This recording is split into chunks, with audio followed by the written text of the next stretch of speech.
Good afternoon. How are you?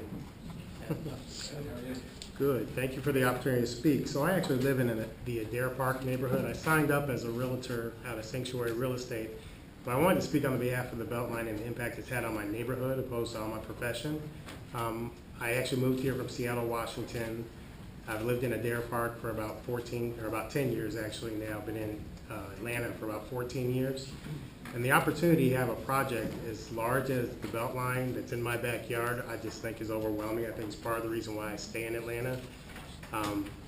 It impacts me in a number of different ways. From this last weekend, having the opportunity to have access to Piedmont Park would have been great via the BeltLine corridor. Instead, I had to drive and park and got an extra $25 parking ticket for going down there and having to use my car.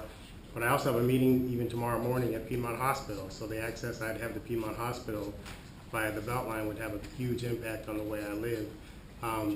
As residents and as a realtor in the neighborhood, I'd say the BeltLine's had one of the largest impacts on our neighborhood because we've actually started a few different groups. One of them is the BeltLine Bike Shop that impacts kids and the opportunity to learn something about biking and health and safety concerns, as well as having new residents just moving in, or actually just made an offer on a property in the neighborhood that's impacted because now he has better access to the BeltLine and he actually works for CSX, so he actually brings that whole corridor into play for us.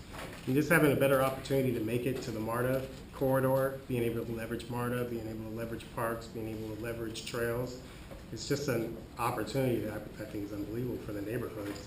And then having projects like the Jamestown project kind of become a destination point for visitors as they come into Atlanta, to be able to have access to something like Pike Place Market in Seattle, a food museum, I think is just overwhelming. So I don't think anybody in the neighborhood would vote for it if it wasn't for the BeltLine project being involved in the TIA.